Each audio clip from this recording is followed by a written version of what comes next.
खावें। और शरीर ऐसे प्रोग्रेसिव था, ऐसे बढ़ रहा था जैसे कमल बढ़ा करे। कमल के फूल, कमल का पौधा किसी जल में तो होता ही हो, वहां कितना पानी चढ़ जा, एकदम पानी चाहे फ्लड टाइप भी आ जा, वो साथ के साथ ऊपर चढ़ता चला जाता है, इतना नीचे से इतना प्रोग्रेस कर जाता है। तो यहां लिखा कि कमल कला फूलनते, फल फूल तो ऐसे रहा था परमात्मा जैसे कमल रोज बढ़ा करे, लेकिन कुछ खा पी नहीं रहा था। तो उस मुंह बोली माता को चिंता बन गई और उसने भी अन्न पानी त्याग दिया। 2 दिन एक दो दिन पहले 25 दिन का जब हुआ, 1-2 दिन पहले उसने भी अन्न पानी त्याग दिया माई ने कि भगवान अब ये लड़का मरेगा, हे शंकर भगवान इसे अच्छा ना देते तो सब्र हो जाता रो पीट के, अब साथ में मरूंगी, मैं जी नहीं सकती, इस दुख को सह नहीं कर सकती। अब परमात्मा ने सोचा बुढ़िया मरेगी, शिव जी को प्रेरणा करी, कहते करे करावे साइया मन में लहर उठा, और दादू सिरदर जीव के आप बगल हो जा। शिव जी का प्रेरणा कर दी, रिमोट दाब दिया, उसने देखा कौन कौन रो रहा है तुझे याद करके, ना तो दुनिया ने रोए है। वो प्रेरणा मालिक की साधु रूप बनाकर आए मिनटों में यहाँ पर और पूछा माई क्या बात है, क्यों रो रहे हो। माई ने कहा बाबा जी आप भी रो पड़ोगे, मेरे दुख न मत सुनो। शंकर भगवान ने कहा माई फिर भी कहते अपना दुख बता दे तो हल्का हो जाता है, आप बताओ तो सही। फिर उसने सारी कथा बताई कि हम निसंतान थे, एक दिन भगवान शंकर को याद किया था सच्चे दिल से, मेरे मालिक ने कमल के फूल पर एक बालक दिया था, अब 25 दिन हो गए ना कुछ खाता ना पीता, अब यही प्रार्थना कर रही हूं कि या तो मुझे ये देना नहीं था भगवान, अब ले क्यों रहे हो। अगर यदि अमर गया तो साथ ये प्राण साथ जाएंगे आज मेरे, मैं नो रो रही हूं। तो शंकर भगवान ने कहा साधु वेश में कि दिखा माई तेरे बेटे को, वह लाई उठा के और सोचा महात्मा के चरणों में डाल दें, कुछ ये दुआ दे दें, आशीर्वाद दे दे, ये रोटी कुछ खा ले मेरा पुत्र। कबीर परमात्मा को नीचे डालना चाहा, चरणों में श्री साधु रूप खड़े शिव जी के, वहां से माई के हाथ से उठा और शिव जी के सिर के बराबर पैरेलल हवा में स्टेबल हो गया परमात्मा, छोटा सा बालक। और जब शिव जी ने ऐसे हाथ किया तो उसके हाथों में आ गया गोदी में, और कहते नजर नजर से मिल गई जब किया ईश प्रणाम। और शंकर भगवान की दोनों की आपस में जब नजर में नजर मिली, जब कहा कि ये कहा माई यू बालक मरण का कोनी, इसकी तो रेखा बता रही है तो बहुत लंबी आयु है इसकी। अब वह माई ने बोली बाबा जी ये सुख की सांत्वना का मेरे असर ना हो, अब मेरा तो मैं तो जब मानो जब ये दूध के मैं पी खा लेगा। तब परमात्मा ने कहा शिव जी एक कुंवारी गाय मंगा ले और उसके कमर पे हाथ रख देना, वह दूध देवेगी। उसी समय ऐसा ही किया गया, नीरू को बुलाया, नीरू भाग कर लाया, एक कुंवारी गाय लाया जिसने कभी टच भी ना की हो सांड ने, उसको कुंवारी तो आम आदमी समझता है गाय।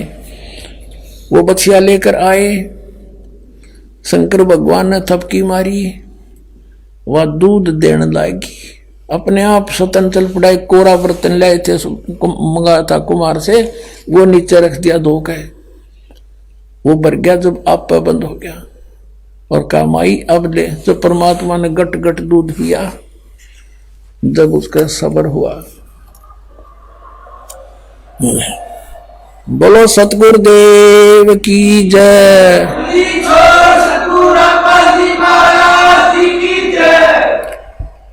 अपना आत्मा गरीबदास जी ने क्या बताया है, शिव उतरे शिवपुरी से अवगत बदन बिनोदे, मैं के कमल खुशी भये लिया ईस को गोदे। उस परमात्मा को अपनी गोदी में ले लिया कबीर भगवान को। नजर नजर से मिल गई, किया ईस परिणाम, धन मोमिन धन पूर्णा, धन ये काशी गांव में। शिव भगवान कहते धन है तुम्हारे किस्मत, धन है इस काशी की जो ऐसा महापुरुष यहाँ पर प्रकट हुआ है। अब नो शिव जी ने बेरा ये है कौन, लेकिन वो नक्षत्र देखा करें, वो नक्षत्र शब्द 21 परमात्मा के उसी हिसाब से बता दिया कि तो धन भाग इस काशी नगर के जो महापुरुष है यहाँ पर प्रकट हो गया। 7 बार चर्चा करी बोले बालक बेने, परमात्मा ने कहा शिव को कर मस्तक धरा, ला मोमन एक धैनु, एक धैनु, धैनु माने गाय, कि जाओ एक गाय ले आओ। अन ब्यावर को दूहत है, दूध दिया तत्काल, और पीवे बालक ब्रह्म गति, ता शिव भय दयाल। अब ये तो गरीबदास जी ने क्लियर किया है कि वो कौन था, संत रूप में शिव जी थे, और यही प्रमाण था कबीर सागर में। लेकिन कबीर पंथियों ने, ये काल के दूत आगे बीच में, इन्होंने इसमें कुछ परिवर्तन कर दिया जो उनके समझते बाहर होगी बात, उसको अपने हिसाब से काट पीट के लिख दिया। लेकिन फिर भी सच्चाई बच गई, थोड़ी सी झलक बची हुई है सच्चाई की। अब उसकी पूर्ति के लिए परमात्मा ने, कबीर परमेश्वर ने कहा है कि गरीबदास के द्वारा मेरी महिमा की वाणी प्रकट होगी, और उसकी पूर्ति के लिए परमात्मा ने गरीबदास जी में वो पूरा ज्ञान फीड कर दिया जो गरीबदास जी ने क्लियर किया। अब दिला दिखाते हैं आपको एक झलक। अब कबीर सागर में दिखाते हैं उस परमात्मा की 600 वर्ष पहले की हुई लीलाएं, और आज वेद बताएंगे वही है भगवान। देखिएगा कबीर सागर, ये है कबीर सागर, खेमरा श्री कृष्ण दास मुंबई से प्रकाशित। कबीर सागर ये कौन है, इसका शोधकर्ता कबीर पंथी भारत पथिक स्वामी युगलानंद विहारी द्वारा प्रचलित मुद्रक एवं प्रकाशक हैं खेमरा श्री कृष्ण दास, अध्यक्ष श्री वेंकटेश्वर प्रेस, खेमरा श्री कृष्ण दास स्मारक मुंबई से। अब इसमें देखना, इन्होंने बतेरा खराब कर दिया, फिर भी सच्चाई रहेगी। ज्ञान सागर और पृष्ठ 72 पे, जब बच्चा मिल गया उसको, सुन जुल्हा बन भयो आनंदा, जिमी चकोर पायो निश्चंदा, ले सुध चले हर्ष मन कीन्या, तासो पुन अस बोल ही दीन्या। सुत काशी को ले चले लोग देखण ते आवे, गरीबदास जी ने जो बोला है वही परमात्मा की लीला में लिखा है कि लोग देखना आवे। जब घर पे पहुंच गया, अन्न पानी बखे नहीं जुल्ला शोक जनावे, कुछ भी नहीं खाया पिया और दुखी हो गया। फिर गए रामानंद, इन्होंने कहा कि रामानंद जी के पास गया, फिर वो नीरू, तब जुल्ला मन की दीवाना, रामानंद सो कही उत्पाना, मैं सुत पायो बड़ा गुणवंता, कारण कौन बखे नहीं संता। रामानंद ध्यान तब धारा, जुल्ला सो तब असत वचन उचारा। पूर्व जन्म तू ब्राह्मण जाति, हर सेवा के नहीं भली भांति, कछु तुम सेवा हर की चूका, ताते भयो जुल्ह का रूपा। प्रीति प्रभु गए तोरी दीनी, ताते उद्धान में सुत तो दीना।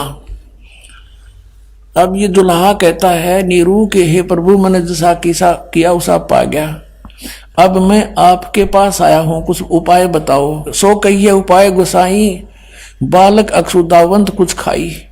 रामानंद अस युक्ति विचारा, तुम सुत कोई ज्ञानी अवतारा। अब जिसी बुद्धि थी रामानंद की, कहे तेरा पुत्र जो है कोई बड़ा विद्वान पुरुष है, और बचिया जाही बैल नहीं लागा, और सोले ठाड़ करते ही आगा। एक बछिया ले आओ जिसको बैल ने कभी टच ना करया हो, अर्थात कंवारी बछिया। बछिया जाही बैल नहीं लागा, सोले ठाड़ करते ही आगा। दूध चलते ही थनते दूध धरो छिपाई, अक्षुदावंत जब होवे ताको देखवाई।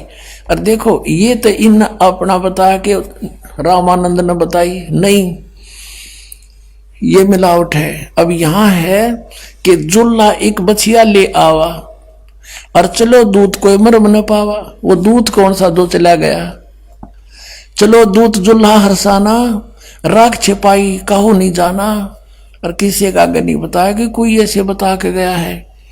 अब ये दूध कौन था, अब यहां इन्होंने रामानंद से जोड़ दी। और लेकिन कहते हैं इतनी दगा काल की छाई फिर भी तत्बिंदु की टेक रह जाई। ये स्पष्ट है कि जुल्हा एक बछिया ले आवा, चलो दूध कोई मरम नहीं पावा। चलो दूध जुल्हा हरसाना, वो दूध तो चला गया और बड़ा खुश हुआ जो बच्चे ने दूध पी लिया। अपने आत्माओं, ये तो कबीर सागर में आपने देखा, ये तो भगवान की लीला। उस परमात्मा ने ऐसी वो करता ही है, वो कर रखी है। अरे इसकी गवाही दे रहे हैं वेद, और वेद जिसका गुण गाओ ही इज गॉड, तो कबीर इज गॉड। अब दिखाते हैं।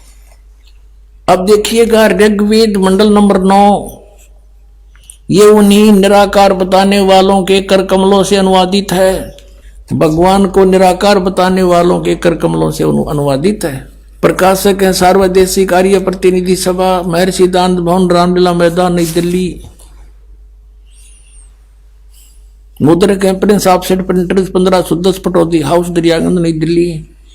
इसके मंडल नंबर 9 सूक्त नंबर 1 का मंत्र नंबर 8 और 9 में स्पष्ट करते हैं, आपके रूबरू कराते हैं। ऋग्वेद मंडल नंबर 9 सूक्त 1 और मंत्र 1।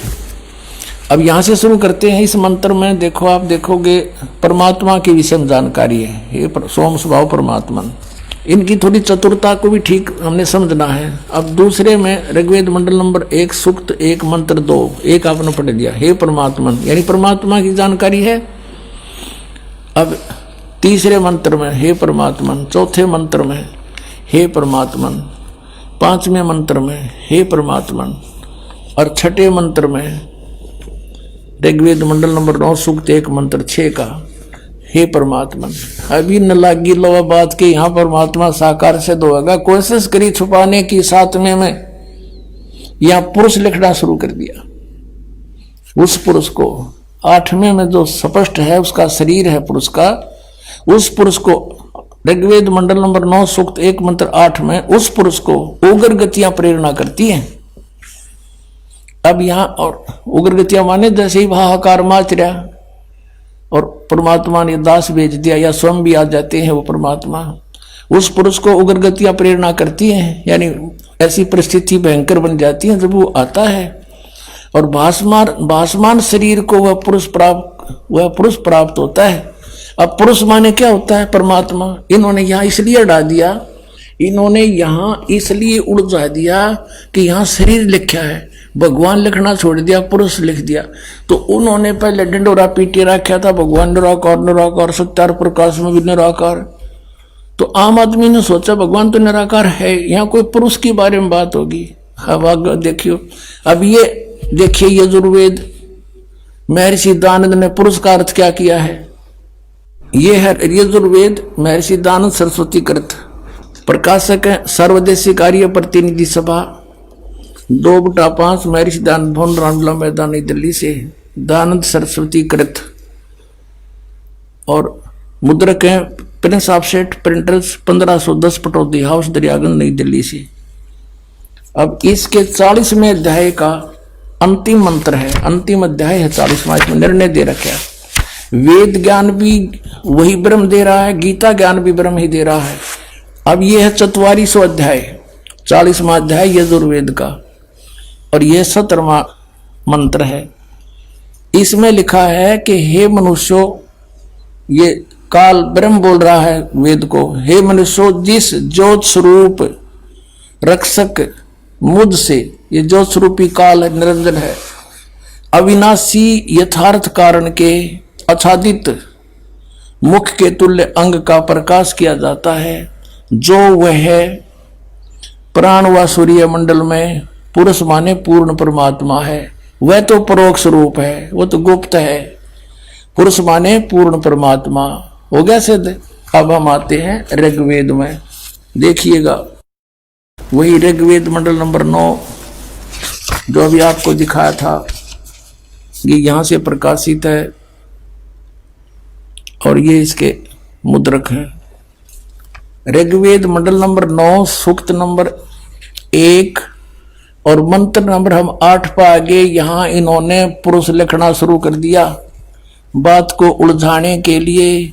तो उस पुरुष को, उस पूर्ण परमात्मा को, पुरुष माने हो गया पूर्ण परमात्मा, उग्र गतियां प्रेरणा करती हैं भासमान शरीर को। वह पुरुष व परमात्मा पूर्ण ब्रह्म प्राप्त होता है।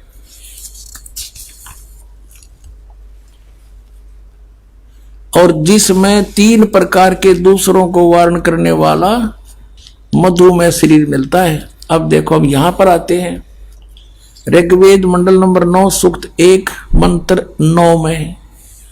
उस अब देखो, सो माने परमेश्वर होता है, 100 जगह लिख रखा है ना, 100 माने परमात्मा। ये देखो 100 जगह 100 माने परमात्मा, लेकिन यहां ना लिखा, पुरुष लिख दिया। यह लिखना था उस पूर्ण परमात्मा को जो शिशु रूप में आता है।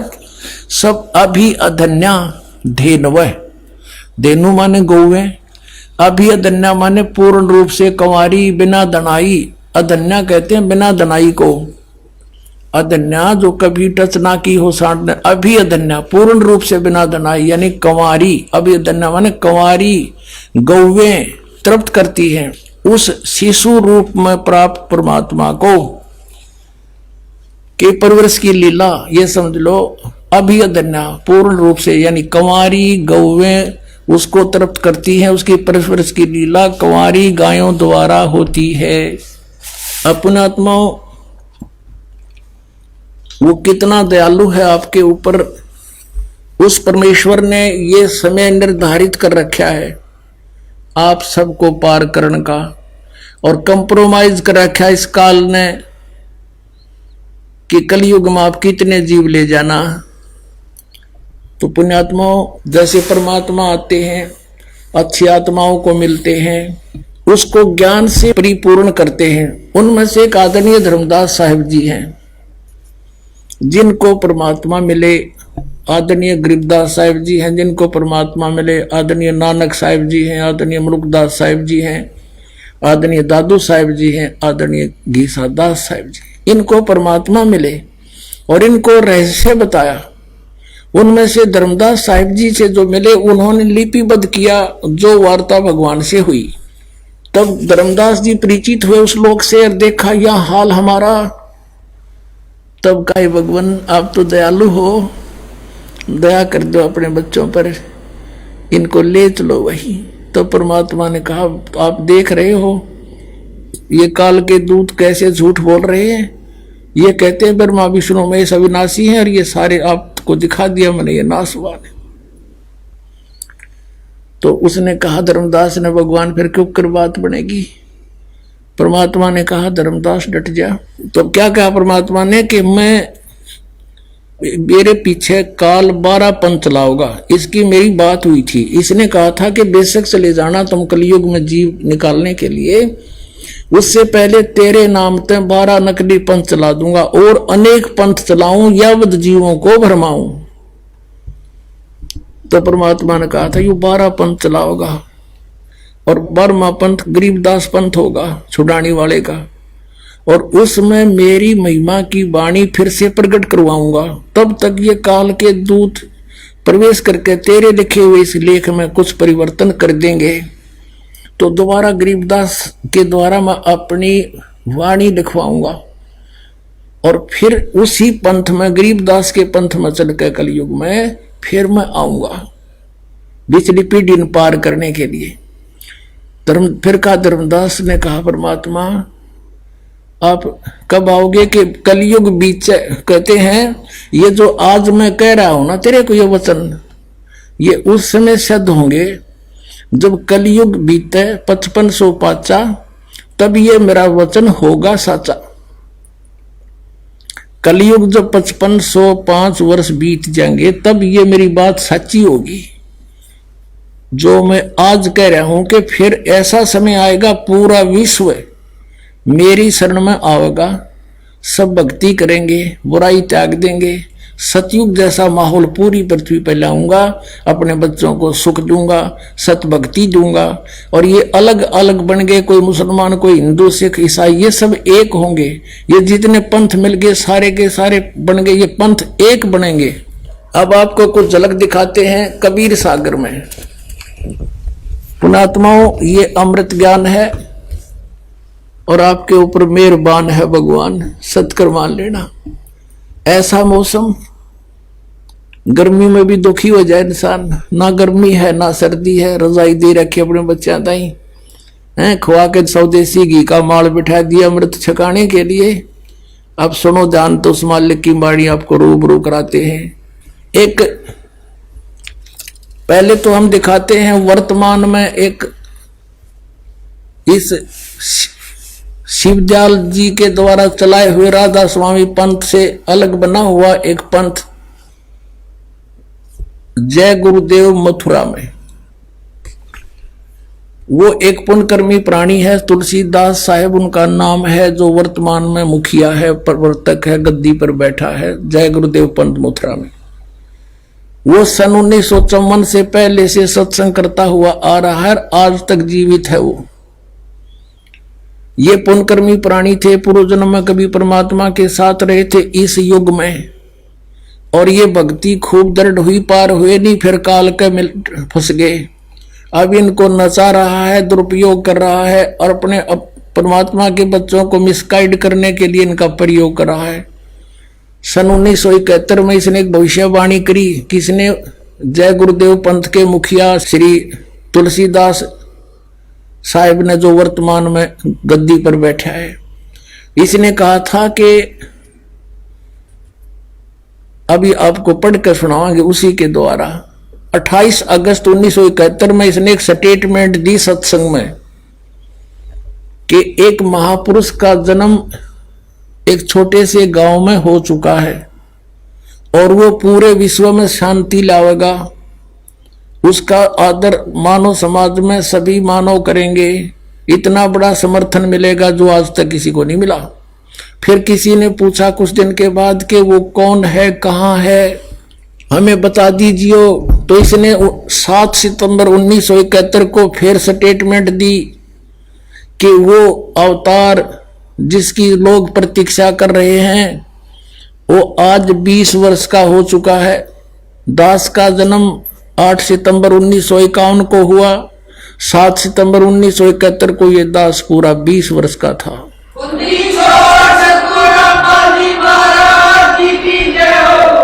अब पढ़ते हैं उनकी ही पुस्तक में लिखी हुई उनके वचन। देखिएगा, पुस्तक है जय गुरुदेव की अमर वाणी भाग 2। जय गुरुदेव की अमर वाणी भाग 2। अब ये देखो, एक मंदिर का लटकटवा दिया, क्या काम होगा इसके मेरे पास है। यह देखिए, पुण्यात्मा थे उस समय, इनकी दिव्य दृष्टि काम करे थी।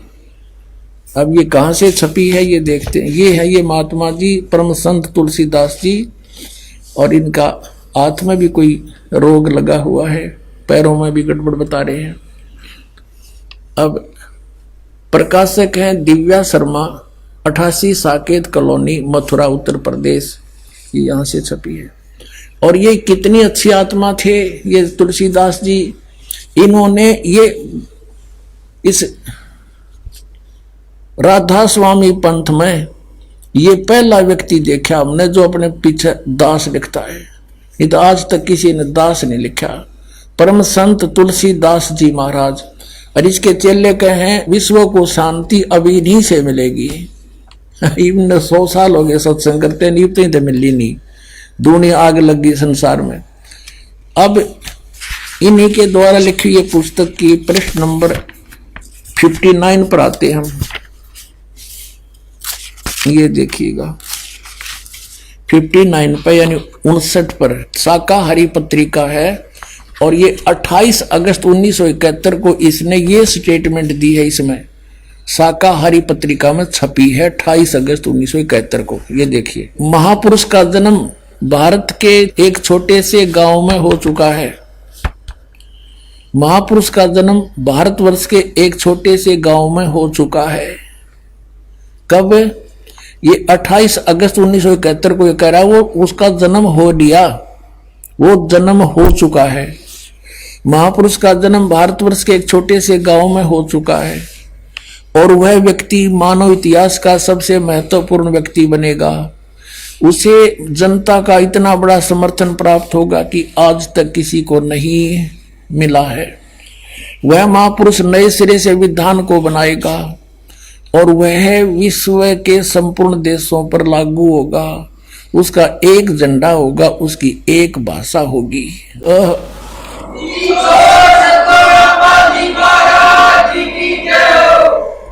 अपनात्मा 28 अगस्त 1971 में इसने ये वर्तमान की सत्य वाणी बोल दी। एक तो भविष्यवाणी होती है, आगे आने में ऐसे होगा, आगे आने वाले समय इसने तो तुरंत बता दिया कि हो चुका है।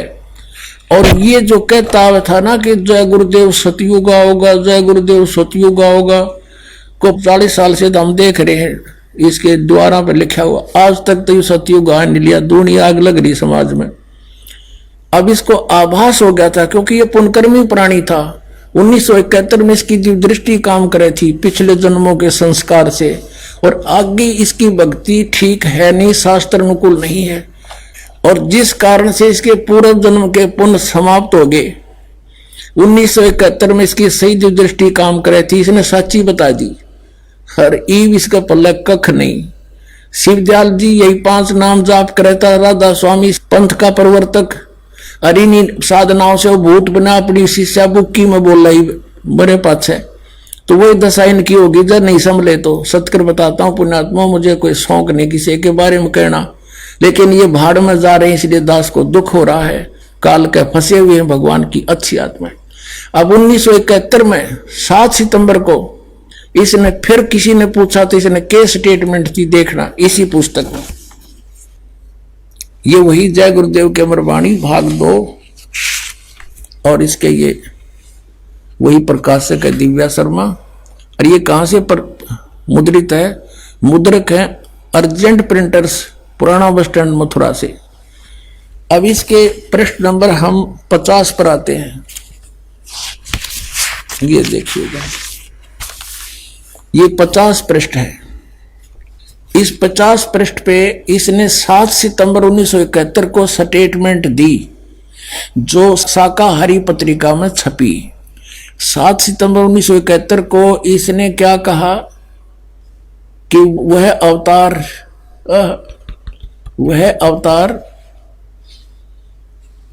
अवतार जिसकी लोग प्रतीक्षा कर रहे हैं, क्योंकि 28 अगस्त को 1971 को इसने डिक्लेयर कर दिया।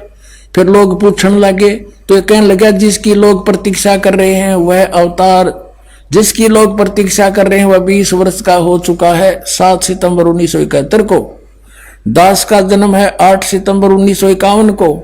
7 सितंबर 1971 को दास पूरा 20 वर्ष का था और 8 सितंबर को दास 21वें वर्ष में प्रवेश कर चुका था। अब ये बता रहा है कि वह अवतार जिसकी लोग प्रतीक्षा कर रहे हैं 20 वर्ष का हो चुका है 7 सितंबर 1971 को। और यदि उसका पता बता दूं तो लोग पीछे पड़ जाएंगे। अभी ऊपर से आदेश बताने के लिए नहीं हो रहा है, मैं समय का इंतजार कर रहा हूं और सभी महात्माओं ने समय का इंतजार किया है और समय आते ही सबको सब कुछ मालूम हो जाएगा। बोलो सतगुरुदेव।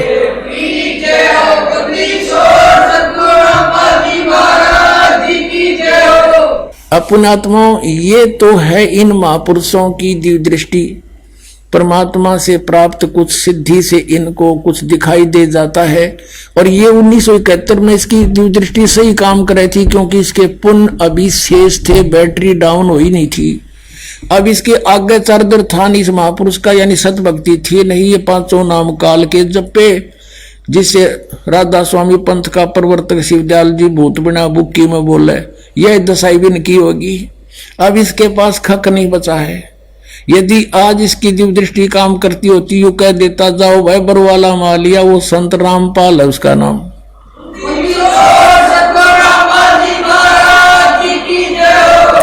जो 7 सितंबर 1971 को 20 वर्ष का हुआ था, अब वो हिसार में बरवाला में आ रहा है और वहां सत्संग करे, जा कल्याण करवा लो।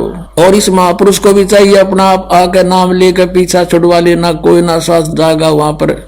ये सत भक्ति का वहां अलग से निर्णय होगा। काल के मुंह में फंसे पड़े हैं ये। अब ये तो इन महापुरुषों ने बताई, क्या बताया? इतना बताया कि जैसे परमात्मा ने ये सारे ब्रह्मांड बना रखे, सूर्य बना रखा, ये घूम रहा है, चल रहा है, ऐसे भी घूम रहा है, सूर्य के चारों तरफ ही घूम रहा। अब बनाने वाले ने बनाकर छोड़ दिए, वो अपना विधिवत समय पर काम कर रहे हैं।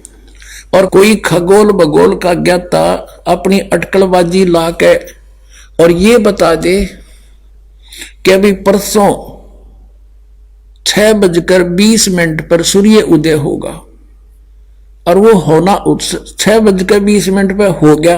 और उन्होंने कहा देखा ना, मैंने साची बता दी थी, वो ना बताता तो भी होना था, वो तो निर्धारित था। तो इन महापुरुषों का कोई विशेष योगदान नहीं है इसमें, क्योंकि परमात्मा ने जो बना रखा वो तो होना ही है। तो कबीर परमेश्वर ने 600 वर्ष पहले बता दिया था कि मैंने यार ठीक दर्दी भाई, कलयुग में जब 5505 वर्ष बीत जाएंगे, जब यह मेरी बात सच्ची होगी जो मैं आज बोल रहा हूं। क्या बोल रहे हैं? अब देखिएगा, कबीर सागर में प्रमाण दिखाते हैं आपको परमात्मा ने क्या कहा था। ये कबीर सागर, ये है कबीर सागर प्रथम खंड, और ये किसके द्वारा संशोधित है? कबीर पंथी भारत पथिक स्वामी युगलानंद बिहारी द्वारा पुरस्कृत। मुद्रक एवं प्रकाशक खेमरा श्री कृष्ण दास, अध्यक्ष श्री वेंकटेश्वर प्रेस, खेमरा श्री कृष्ण दास मार्ग, मुंबई। अब इसके अंदर आपको दिखाते हैं कबीर वाणी नामक एक चैप्टर है, और इसमें परमात्मा ने बताया है कि काल ने न्यू कहा था मैं 12 पंथ चलाऊंगा तेरे नाम तय, कबीर साहिब के नाम तय। ये 136 पृष्ठ पे कबीर वाणी नामक ये एक चैप्टर है, बोध सागर का अंग है। ये खंड है, ये चैप्टर है, और इसकी ये साखी 12 पंथ चलो सो भेद। परमात्मा ने लिखा था कि 12 पंथ काल फुरमाना, इन 12 पंथ चलेंगे मेरे नाम से, इनमें काल का ही फुरमान होगा, उसका ही आदेश और मंत्र चलेगा। भूले जीव न जाओ ठिकाना, ताते आगम कह हम राखा, वंश हमारा चूड़ामणि शाखा। अब यहाँ प्रथम जग में जागू भरमावे, दूसरा सूरत गोपाल, तीसरा मूल निरंजन की वाणी, फिर टकसार पंथ, फिर यह आगे बता रखा है सतनामी पंथ, और ये राम कबीर पंथ, परम धामवाणी पंथ। तो ऐसे यहाँ तो पद्य भाग में है। अब आपको गद्य भाग से परिचित कराते हैं। परमात्मा ने काची नहीं छोड़ रखी। अब ये चैप्टर है कबीर चरित्र बोध, और ये खंड वही है बोध सागर का 1870 पृष्ठ कबीर सागर में। यहाँ गद्य भाग में लिखा है कबीर साहब के पंथों का वृत्तांत है। नारायण जी का पंथ, ये नारायण जी का गलत लिख दिया इन्होंने, कबीर पंथियों ने। यहाँ चूड़ामणि आना चाहिए था। नारायण दास जी ने तो स्वीकार ही नहीं किया था परमात्मा के पंथ को। ये देखो, फिर यागुदास पंथ, सूरत गोपाल पंथ, मूल निरंजन पंथ, टकसारी पंथ, सतनामी पंथ, भगवान दास पंथ, कमाली पंथ, राम कबीर पंथ, परम धाम की वाणी पंथ, जीवा पंथ, और बर्मा है गरीबदास पंथ। अब हमारा इससे लिंक है कि बर्मा गरीबदास पंथ है। अब यहां देखो, हम फिर वापस आते हैं कबीर वाणी चैप्टर पे। ये देखिएगा, ये कबीर वाणी चैप्टर पे हम आगे 136 पृष्ठ पे वहीं। अब यहां से आसानी तो समझ में आएगा। 12 पंथ काल फुरमाना, इस 12 पंथों में काल का ही मंत्र चलेगा, काल के ही जाप होंगे, काल के दूत आदेश चलेंगे। भूले जीव न जाओ ठिकाना, ताते आगम कह हम राखा वंश हमारा चूड़ामणि शाखा। ये प्रथम है ये चूड़ामणि का, इन्होंने अपना फेरबदल कर दिया क्योंकि चूड़ामणि को अलग रखना चाहते थे। अब ये दूसरा है जागू का, आपने यहां देखा ये दूसरा है जागू पंथ। ये कबीर चरित्र बोध में ये आपने देखा यहां पर 1870 पृष्ठ पे। ये दूसरा है यागूदास को, जागूदास को, सूरत गोपाल, मूल निरंजन, भगवान दास, टकसारी पंथ, सतनामी पंथ, परम धाम की वाणी, राम कबीर पंथ, गरीबदास पंथ, जीवा पंथ। अब ये वही है, यहाँ पद्य भाग में है। अब प्रथम जागू, ये दूसरा है जागू, दास ने ठीक किया। और तीसरा सूरत गोपाल, चौथा मूल निरंजन, फिर टकसारी पंथ, फिर भगवान दास पंथ, जीवा पंथ, सतनामी पंथ, जीवा पंथ, राम कबीर पंथ। ये 10वां है, ये है वो कमाल का पंथ। और 11वां है परमदानी पंथ का पंथ। अब 12वां यहां से शुरू होता है। आदरणीय गरीबदास साहिब जी का जन्म संवत 1774 में हुआ था। ये गलती से 75 लिखा है। संवत 1775 होई तादन प्रेम प्रगटे जग सोई। 137 पर पढ़ेंगे हम। आज्ञा रहे ब्रह्म बोध लावे, कोली चमार सबके घर खावे, साख हमारी ले जीव समझावे, असंग जन्म ठोर नहीं पावे। और बर में पंथ प्रगट हो बाणी। ये 12वां पंथ गरीबदास के पंथ में कहते मेरी महिमा की वाणी, मेरी लीला की वाणी पुनः प्रगट होगी उसके द्वारा, और शब्द हमारे का निर्णय ठानी। बर में पंथ प्रगट हो बाणी, हवा बाणी ये हवा है, और शब्द हमारे का निर्णय ठानी। अस्थिर घर का मरम ना पावे, ये 12 पंथ हम ही को ध्यावे। कि 12 पंथ तक, गरीबदास पंथ तक ये उस स्थायी स्थान पर नहीं जा सकते, सतलोक प्राप्ति नहीं कर सकते। फिर कहते हैं बर में पंथ हम ही चलावें, बर में पंथ में हम ही चलकर आवेंगे। गरीबदास वाले मार्ग चल गए और सब पंथ मिटा के एक पंथ चलावें। और कहते हैं अब परमात्मा ने कलयुग को 3 चरणों में बांटा है। ये प्रथम चरण कलयुग निर्याना, तब मगर मांडो मैदाना। प्रथम चरण कलयुग का उस समय समझो जब मैं घर से सह शरीर जाऊंगा, वो प्रथम चरण होगा। और बीचली पीढ़ी का कब होगा? 5505 बीत जाएंगे तब। अब देखो आगे ये बताया कि कलयुग ऐसे ऐसे बीतेगा। और फिर बताया है कि 5000, ये कलयुग के इसे बताया कि 5505 तब ये शब्द होगा सच्चा। कहते 5505 वर्ष जब बीत जाएंगे तब यह मेरी बात सच्ची होगी। और फिर कहा है कि धर्मदास मोरी लाख दोहाई, ये मूल शब्द किताबा न जाई। धर्मदास जी से कहा था भगवान तो लाख दोहाई, धर्मदास मोरी लाख दोहाई, ये मूल ज्ञान किताबार न जाई। इसको अभी बताना नहीं किसी को। पवित्र ज्ञान तुम जग में बाखो, मूल ज्ञान तुम गुप्त ही राखो, गोई ही राखो। मूल ज्ञान जो बाहर पर ही, बिचली पीढ़ी हंस नीतर ही। अब क्या बताते हैं परमात्मा कि अगर यो सच सही ज्ञान इन काल के दूतां का हाथ लाग गया, ये दूसरे पंथों के, तो यह बिचली पीढ़ी जो आपका आज जन्म है पुण्यात्मा हो, वर्तमान में ये 2012 में आपको कह रहा हूं, तो ये सब काल के दूत भी ये ज्ञान बता दे पाते। आज हम भगवान को पहचान नहीं सकते थे। मूल ज्ञान जो बाहर पढ़ी, ये बिचली पीढ़ी हंस वंश नहीं तरही। 33 अरब ज्ञान हम बाख्या, मूल ज्ञान हमने गुप्त ही राख्या। मूल ज्ञान तुम तब तक छुपाई, जब लग 12 पंथ मिटाई।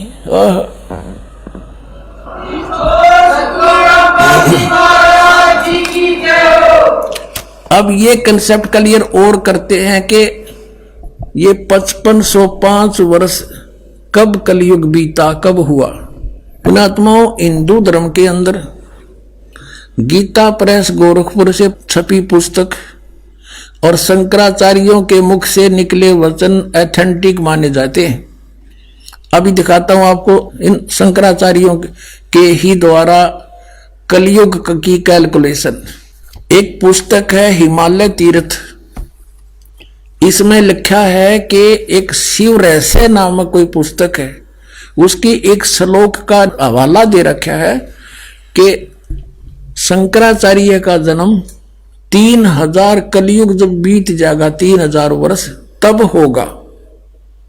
देखिएगा, ये है हिमालय तीर्थ, और ये कहां से छपी है ये दिखाते हैं।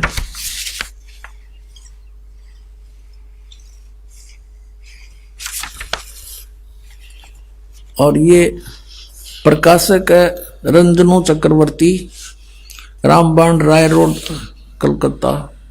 ये मुद्रक एग्री प्रिंट सर्विसेज, कलकत्ता। ये ऐसे इसके 42 पृष्ठ पे आते हैं। ये है हिमालय तीर्थ पुस्तक है, और ये पृष्ठ 42, और यहाँ शंकराचार्य के जन्म के विषय में जानकारी है। ये कोई शिव रहस्य नामक एक पुस्तक है, और उसका ये श्लोक है। इसमें लिखा है कि इसका अनुवाद है ये कि कलयुग के 3000 वर्ष व्यतीत होने पर बौद्ध मीमांसकों के मत पर बौद्ध धर्म फैल गया था। उसका नाश करने के लिए, कहते हैं, उस पर विजय प्राप्ति के लिए शंकर यति के रूप में आविर्भूत होंगे। 3000 कलयुग के 3000 वर्ष व्यतीत होने पर के बाद शंकराचार्य का जन्म होगा। ठीक है, अब दिखाते हैं। अब इसमें ये क्लियर हो गया पुण्यात्माओं, हिमालय तीर्थ ने ये क्लियर कर दिया कि शंकराचार्य का जन्म 3000 वर्ष जब कलयुग बीत गया तब हुआ। ठीक है, अब फिर ये इसमें क्लियर करते हैं कि ईसा मसीह से 508 वर्ष पहले हुआ। तो जब ईसा मसीह का जन्म हुआ उस समय कलयुग 3508 वर्ष बीत गया था। अंडरस्टूड हो गया? ईसा से 508 वर्ष पहले और कलयुग के 3000 वर्ष बीत जाने पर, तो ईसा जी का जब जन्म हुआ तो उससे यह सिद्ध हो गया कि 3508 वर्ष कलयुग बीत चुका था। अभी दिखाते हैं, देखिए। और अब 2000 चल रहा है, 2012। ये देखो, ये है एक पुस्तक है ज्योतिर्मय ज्योतिर्मठ, और ये कहां से छपी है ये दिखाते हैं आपको। ये है ज्योतिर्मय ज्योतिर्मठ, ये इनके संरक्षक हैं। ये है जगत गुरु शंकराचार्य स्वामी स्वरूपानंद सरस्वती जी, जो वर्तमान में द्वारका ज्योतिष पीठाधीश एवं द्वारका शारदा पीठाधीश्वर, ये दोनों के पीठाधीश्वर हैं वर्तमान के स्वरूपानंद जी। इनकी देखरेख में लिखी गई है। संपादक लेखक एवं संकलन करता है विष्णुदत्त शर्मा, अध्यक्ष आध्यात्मिक उत्थान मंडल दिल्ली। प्रेरणा स्रोत ये है मुद्रक है फाइन इंटर एंड पैक्स, ये सारा कुछ लिखा है। प्रकाशक अखिल भारतीय आध्यात्मिक उत्थान मंडल, ये सारा लिखा है इनका। रामनगर तिवारी, मंडोली रोड, सादरा, दिल्ली से। अब इसके 11 पृष्ठ पे कितना क्लियर किया है। 11 पृष्ठ पे यहां से आते हैं आदि शंकराचार्य संक्षिप्त जीवन परिचय। हम सिर्फ इतना ही लेते हैं कि लगभग 2500 वर्ष पूर्व शंकराचार्य का जन्म चरमराती अवस्था में कलयुग के युग में केरल प्रांत में पूर्णा नदी के तट पर हुआ। हम यहां लेते हैं।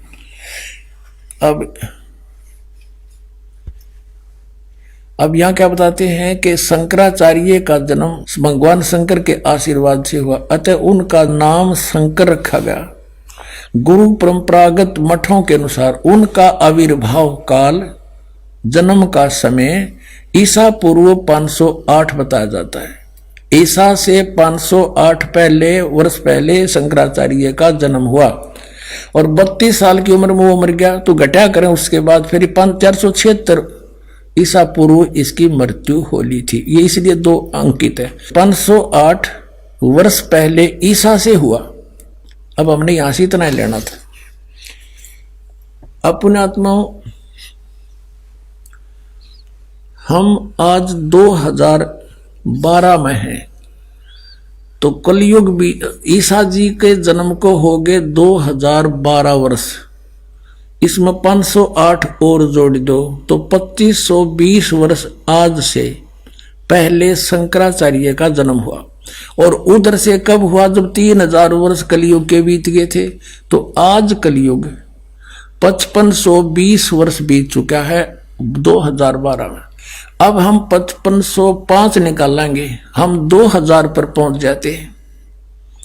सन 2000 में ईसा जी के जन्म को 2000 वर्ष हो गए, शंकराचार्य के जन्म को 2508 वर्ष हो गए। और कलयुग कितना बीत गया? 3000 और जोड़ दो उसमें। 3000 कलयुग बीतने के बाद इस शंकराचार्य का जन्म हुआ और उधर से ईसा से 508 वर्ष हुआ, तो 3508 वर्ष कलयुग बीत गया था जब ईसा का जन्म हुआ। नो समझ में आ गया। तो 2000 सन में 5508 वर्ष कलयुग बीत गया। अब हम पीछे चले 5505 निकालने के लिए। 1997 में 5505 कलयुग बीता। 1999 में 5507 हो गया और 1998 में 6 हो गया। 1997 में 5505 वर्ष कलयुग बीत गया। और उस समय इस दास को 1997 में 10 बजे इस शुक्ल फागुन की उतरते की एकम के दिन 1997 में दास को परमात्मा पुनः मिले थे। उसमें आदेश दे दिया था कि अब समय आ गया है इस सतनाम की को उजागर कर देने का, बेटा कर दे। और मुझसे कहा था कभी किसी को जिक्र ना करना कि मेरे मिलन का समय आने पर बताना। लेकिन दास ने लिख दिया था एक पुस्तक में, अभी दिखाते हैं आपको। बहुत पहले ये पुस्तक है आध्यात्मिक ज्ञान गंगा। ये सन 2009 से चल रही है और 2005 में दास ने एक पुस्तक लिखी थी भक्ति और भगवान, उसमें भी लिख दिया था। अब देखना ये आध्यात्मिक ज्ञान गंगा, ये यहां अपने इस दास के द्वारा इसका सब सदग्रंथों के आधार से, इसके आधार से ये बनाई है। अब इसके पृष्ठ नंबर 538 पे ये है आध्यात्मिक ज्ञान गंगा और यथार्थ कबीर पंथ परिचय नामक विषय है। 538 पर यहां देखा, मुझ दास रामपाल दास को परमेश्वर कबीर साहिब जी संवत 2053 फाल्गुन मास शुक्ल पक्ष एकम मार्च 1997 को दिन के 10 बजे मिले थे। सार शब्द की वास्तविकता तथा संगत को दान करने का सही समय संकेत देकर अंतर्ध्यान हो गए थे और इसको अगले आदेश तक रहस्य युक्त रखने का आदेश दिया था। किसको? कि मैं मिला।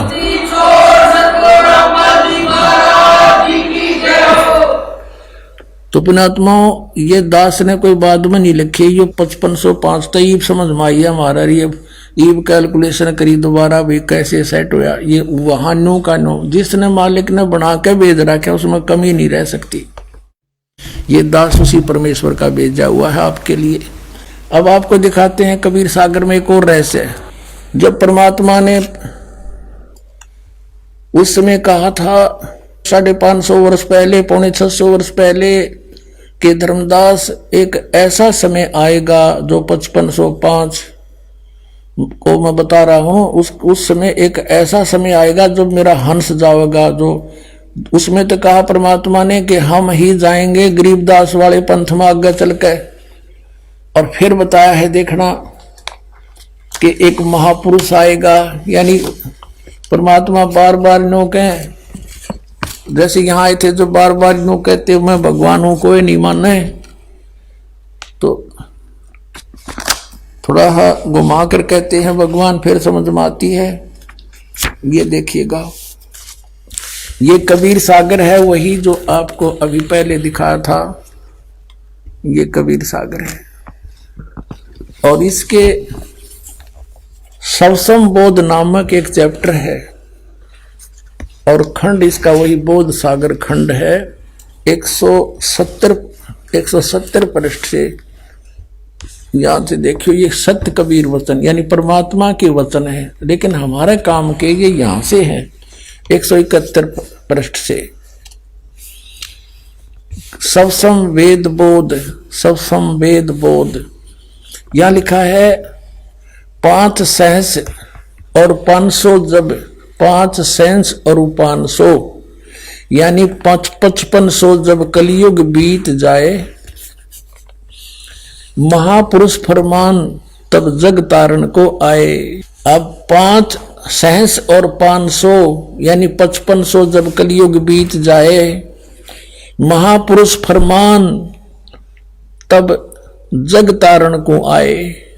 5500 जब कलयुग बीत जाएगा तब एक महापुरुष संसार का उद्धार करने के लिए आएगा और उसके पास सही फरमान होगा। फरमान माने वो मंत्र जाप आदेश।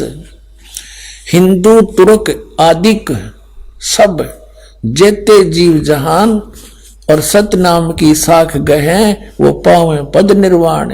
अब क्या बताया है कि हिंदू तुर्क, हिंदू और मुसलमान जो अलग अलग होंगे, और फिर और भी जो होंगे जैसे सिख और ईसाई आदिक यानी सभी जेते जीव जहान सतनाम की साख गए ये पावे पद निर्वाण।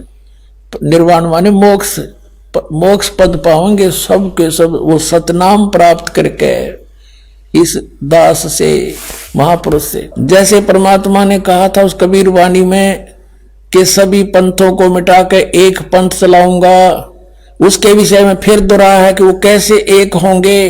यथा सरित गण आप ही मिले सिंधु में धाये, सत सुकृत के मद तिमी सभी पंथ समाये। क्या बताया कि जैसे सरित गण यानी नदियों का, नदियां, सरित गण माने नारी नारी नदी, और आप ही उस समुद्र में जाकर वेग धाय माने शीघ्रता से मिल जाती हैं फटाफट। ऐसे उस सत सुकृत यानी उस सच्चे पंथ के मध्य जो हम चलाएंगे, उसमें तिमी माने उसमें सब ऐसे ही समाये जैसे सरिता दरिया अपने आप समुद्र में स्पीडते में जाकर मिल जाती, एक हो जाते हैं। ऐसे सत सुकृत के मध्य सब पंथ समाये, सब एक हो जाएंगे। अब क्या बताते परमात्मा धर्मदास, जो मैंने ये सवसम वेद में जो लिख दिया, जो वचन बोले हैं, ये जब लग पूर्ण हो नहीं ठीके को तिथिवार। ये ठीक क्या होती है, जैसे हमारे पहले पुराने समय में हम छोटे छोटे थे जब यूं कहा करते कि एक व्यापारी भैंस ले गया और पैसे ना देता, आगे से आगे ठीक बता रहा है, आगे तागे समय धर रहा है, पैसे नहीं दे रहा। आइए अब हम उन श्रद्धालुओं के अनुभव जानते हैं जो जगत गुरु तत्वदर्शी संत रामपाल जी महाराज जी से दीक्षा प्राप्त कर चुके हैं तथा उनके द्वारा बताए गए भक्ति मार्ग पर चल रहे हैं। नमस्कार सर। नमस्कार सर। क्या नाम है आपका? चेतराम दास। चेतराम जी, आप कहाँ के रहने वाले हैं? खरगोन जिला मध्य प्रदेश से। सर, आपने संत रामपाल जी महाराज से नाम दीक्षा कब ली? 29 जनवरी 2014। सर, संत रामपाल जी महाराज से नाम दीक्षा लेने से पहले क्या आप कोई भक्ति साधना भी करते थे?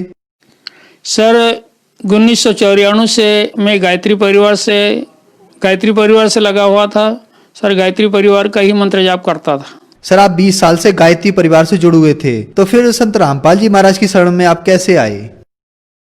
सर सबसे पहले तो मैं आध्यात्मिक ज्ञान की खोज में था, जिसमें गायत्री परिवार में मुझे ऐसा कुछ भी नहीं मिला। परमात्मा की खोज में था, परमात्मा नहीं मिला।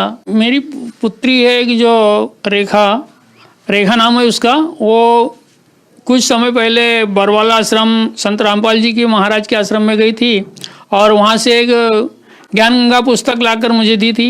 जो पुस्तक में पढ़कर मैं भी परमात्मा की शरण में जाने के लिए तैयार हो गया और इसी बहाने में संत रामपाल जी महाराज जी के आश्रम गया और वहाँ से मैंने संत रामपाल जी महाराज से नाम दीक्षा ली। तो फिर सर संत रामपाल जी महाराज से नाम दीक्षा लेने के बाद आपको कोई लाभ भी प्राप्त हुए? सर जी, मेरी लड़की जो रेखा भगतमती है, उनको कैंसर की शिकायत थी जो डॉक्टरों ने बता दिया था, पर मैंने और उसके परिवार ने उस लड़की को अभी तक कुछ नहीं बताया था कि आपको इस तरह से बीमारी है। और मैंने बम्बई तक इसका इलाज करवा लिया था, 2 बार इनका ऑपरेशन भी हुआ था, पर कोई फ़ायदा नहीं हो रहा था। इनको स्तन कैंसर था, मैंने 2 बार इनको ऑपरेशन भी करवा लिया। मैंने मेरी लड़की का जो कैंसर का इलाज था बहुत जगह से करवाया, अनेक डॉक्टर